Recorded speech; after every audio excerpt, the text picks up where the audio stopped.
NRC ಅಂದ್ರೆ ರಾಷ್ಟ್ರೀಯ ಪೌರತ್ವ ನೋಂದಣಿ ವಿಚಾರವಾಗಿ ಅಮಿತ್ ಶಾ ಹಾಗೂ ಮಮತಾ ಬ್ಯಾನರ್ಜಿ ನಡುವೆ ಮಾತಿನ ಯುದ್ಧ ನಡೆದಿದೆ. ನಿನ್ನೆ ಕೋಲ್ಕತ್ತಾದ ಬಿಜೆಪಿ ಕಾರ್ಯಕ್ರಮದಲ್ಲಿ ಮಾತಾಡಿದಂತ ಕೇಂದ್ರ ಗೃಹ ಸಚಿವ ಅಮಿತ್ ಶಾ ನಿರಾಶ್ರಿತ ಹಿಂದೂಗಳನ್ನ ಹೊರಗಟ್ಟುತ್ತಾರೆಂದು ಸಿಎಂ ದೀದಿ ದಿಕ್ಕು ತಪ್ಪಿಸುತ್ತಿದ್ದಾರೆ. ಆದರೆ ಭಾರತದಲ್ಲಿರುವಂತಹ ಹಿಂದೂ, ಸಿಖ್, ಜೈನ್, ಬೌದ್ಧ, ಕ್ರಿಶ್ಚಿಯನ್ ನಿರಾಶ್ರಿತರನ್ನ ಹೊರಗಟ್ಟಿಲ್ಲ.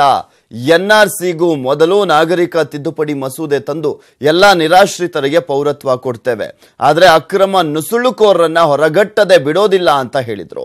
ಇದಕ್ಕೆ ತಿರುಗೇಟು ನೀಡಿರುವಂತಹ ಬಂಗಾಳ ಸಿಎಂ ಮಮತಾ ಬ್ಯಾನರ್ಜಿ ಬಂಗಾಳದಲ್ಲಿ ನಿಮ್ಮ ವಿಭಜಕ ರಾಜಕೀಯ ಕೆಲಸ ಮಾಡಲ್ಲ ಅಂತ ಹೇಳಿದ್ದಾರೆ.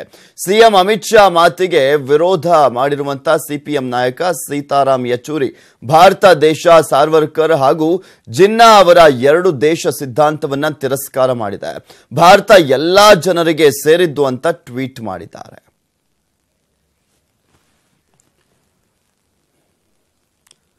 ಬಿರಿಯಾನಿ ವಿಚಾರದಲ್ಲಿ ಕಾಂಗ್ರೆಸ್ ಮುಖಂಡರು ದಾಂಧಲೆ ಮಾಡಿರುವಂತಹ ಘಟನೆ ಬಳ್ಳಾರಿ ನಗರದಲ್ಲಿ ನಡೆದಿದೆ. ನಗರದ ರಾಯಲ್ ವೃತ್ತದಲ್ಲಿರುವಂತಹ ಹೈದರಾಬಾದ್ ಬಿರಿಯಾನಿ ಸೆಂಟರ್ನಲ್ಲಿ ಸರಿಯಾಗಿ ಬಿರಿಯಾನಿ ಕೊಟ್ಟಿಲ್ಲವೆಂದು ಆರೋಪಿಸಿ ಕಾಂಗ್ರೆಸ್ ಯುವ ಮುಖಂಡ ಬಿಎಂ ಪಾಟೀಲ್ ಹಾಗೂ ಅವರ ಸಹೋದರ ಮಾಜಿ ಉಪಮೇಯರ್ ಬೆಣಕಲ್ ಬಸವರಾಜು ಸೇರಿ ಹೋಟೆಲ್ ಸಿಬ್ಬಂದಿ ಮೇಲೆ ಹಲ್ಲೆಯನ್ನ ಮಾಡಿದ್ದಾರೆ. ಹಲ್ಲೆ ಮಾಡೋ ದೃಶ್ಯ ಬಿರಿಯಾನಿ ಸೆಂಟರ್ನ ಸಿಸಿಟಿವಿಯಲ್ಲಿ ಸೆರೆಯಾಗಿದೆ. ಈ ವಿಡಿಯೋ ಈಗ ಸೋಷಿಯಲ್ ಮೀಡಿಯಾದಲ್ಲಿ ವೈರಲ್ ಆಗಿದ್ದು ಕಾಂಗ್ರೆಸ್ ಮುಖಂಡರಿಗೆ ಸಂಕಷ್ಟ ಎದುರಾಗಿದೆ.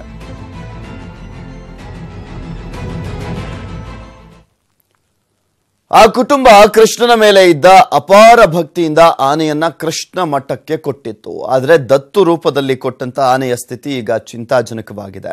ಆನೆಯ ನೋವಿಗೆ ಸ್ಪಂದಿಸದ ಕೃಷ್ಣ ಮಠದ ಆಡಳಿತ ಮಂಡಳಿ ಆನೆಯನ್ನೇ ರಾತ್ರೋರಾತ್ರಿ ಬೇರೊಂದು ಜಿಲ್ಲೆಗೆ ಕಳುಹಿಸಿದೆ. ಕೃಷ್ಣ ಮಠದ ಭಕ್ತ ಸಂದೇಶ ಅನ್ನೋರು ಮಠದ ಮೇಲಿನ ಭಕ್ತಿಗೆ ಸುಭದ್ರೆ ಹೆಸರಿನ ಈ ಆನೆಯನ್ನ ದಾನ ಕೊಟ್ಟಿದ್ರು. ಆದ್ರೆ ಮಠದ ಆಡಳಿತ ಮಂಡಳಿಯವರು ಆನೆಯನ್ನ ಸರಿಯಾಗಿ ನಡೆಸಿಕೊಂಡಿಲ್ವಂತೆ.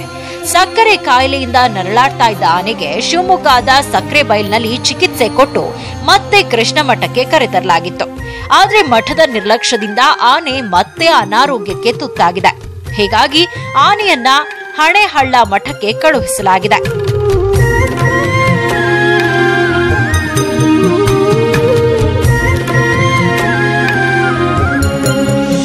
ಆನೆ ಮಾತ್ರ ಒಂದು ಕಾಲು ಎತ್ತಿಡ್ತಿದ್ದಿಲ್ಲ 4 ವರ್ಷದ ಹಿಂದೆ. ಭಾರಿ ಗಾಯ ಅಂದರೆ ಸುಮಾರು ಗಾಯ ಆಗಿದ್ವು. ಅದಕ್ಕೆ 28 ವರ್ಷದಿಂದ ಇರೋದಲ್ಲ ಆನೆ ಅದು ಉಡುಪಿ ಕೃಷ್ಣ ಮಠದಲ್ಲಿ ಹೊಂದ್ಕೊಂಡ್ಬಿಟ್ಟಿದೆ. ಆನೆ ಅದು ಬಿಟ್ಟು ಹೋಗಕ್ಕೆ ಆಗ್ತಾ ಇಲ್ಲ. ಅದಕ್ಕೆ ಆನೆಯನ್ನ ಸ್ಥಳಾಂತರ ಮಾಡುವಾಗ ಅರಣ್ಯ ಇಲಾಖೆ ಸಿಬ್ಬಂದಿ ಸರ್ಕಾರಿ ಪಶು ವೈದ್ಯಾಧಿಕಾರಿ ಇರಬೇಕು, ಫಿಟ್ನೆಸ್ ಸರ್ಟಿಫಿಕೇಟ್ ಕೊಡಬೇಕು. ಆದ್ರೆ ಈ ನಿಯಮ ಪಾಲಿಸದೆ ಕಾನೂನು ಉಲ್ಲಂಘಿಸಿ ಆನೆಯನ್ನ ಬಲಾತ್ಕಾರವಾಗಿ ಕಳುಹಿಸಿದ್ದಾರೆ. ಸೊ ಅರೌಂಡ್ 25 years ಬ್ಯಾಕ್ ನನ್ನ ತಾಯಿ ಇದು ಆನೆ ಸುಭದ್ರ ಆನೆಯನ್ನು ಇಲ್ಲಿ ಕೃಷ್ಣ ಮಠಕ್ಕೆ ಡೊನೇಷನ್ ಅವರೇ ಮಾಡಿದರು. I mean to see this particular day and to see the elephant suffering, it is indeed a very sad day. Krishna ಮಠದ ಆನೆ ಗಾಯಗೊಂಡು ನರಳಾಡಿ ಯಾವುದನ್ನು ಹೇಳಲಾಗದೆ ಉಡುಪಿ ಬಿಟ್ಟು ಹೋಗಿದೆ. ಮಠದ ನಿರ್ಲಕ್ಷ್ಯಕ್ಕೆ ಆನೆ ದತ್ತು ಕೊಟ್ಟವರು ಆಕ್ರೋಶಗೊಂಡಿದ್ದಾರೆ. ಪರೀಕ್ಷಿತ್ ಶೇಠ್, ನ್ಯೂಸ್ 18 ಕನ್ನಡ, ಉಡುಪಿ. ಇತರ ಸಂಕ್ಷಿಪ್ತ ಸುದ್ದಿಗಳನ್ನ ನೋಡೋಣ ಎಕ್ಸ್‌ಪ್ರೆಸ್ 18 ನಲ್ಲಿ. ಸದ್ಯಕ್ಕೆ ಒಮ್ಮೆ ಬಳಸಿ ಬಿಸಾಡಬಹುದಾದ ಪ್ಲಾಸ್ಟಿಕ್ ಮೇಲೆ ಸಂಪೂರ್ಣ ನಿಷೇಧವಿಲ್ಲ. ದೇಶದಲ್ಲಿ ಆರ್ಥಿಕ ಹಿಂಜರಿತವಿರುವ ಕಾರಣ ಹಂತ ಹಂತವಾಗಿ ಯೋಜನೆ ಜಾರಿ. 2022ರ ವೇಳೆಗೆ ಪ್ಲಾಸ್ಟಿಕ್ ಸಂಪೂರ್ಣ ನಿಷೇಧಿಸಲು ಕೇಂದ್ರದ ಪ್ಲಾನ್. ಇಂದಿನಿಂದ ಭಾರತ ಹಾಗೂ ದಕ್ಷಿಣ ಆಫ್ರಿಕಾ ನಡುವೆ ಟೆಸ್ಟ್ ಪಂದ್ಯ. ಆಂಧ್ರಪ್ರದೇಶದ ವಿಶಾಖಪಟ್ಟಣಂನಲ್ಲಿ ನಡೆಯಲಿರುವಂತಹ ಟೆಸ್ಟ್ ಮ್ಯಾಚ್. ಬಿಜೆಪಿ ಮೊದಲ ಪಟ್ಟಿಯಲ್ಲಿ ಟಿಕೆಟ್ ಘೋಷಿಸದ್ದಕ್ಕೆ ಸಿಟ್ಟಿಗೆದ್ದ ಏಕನಾಥ್ ಖಡ್ಸೆ ಪಕ್ಷೇತರ ಅಭ್ಯರ್ಥಿಯಾಗಿ ನಾಮಪತ್ರ ಸಲ್ಲಿಕೆ. 2016ರಲ್ಲಿ ಅಧಿಕಾರ ದುರ್ಬಳಕೆ ಮಾಡಿಕೊಂಡಿದ್ದ ಆರೋಪ ಎದುರಿಸಿದ್ದ ಏಕನಾಥ್ ಖಡ್ಸೆ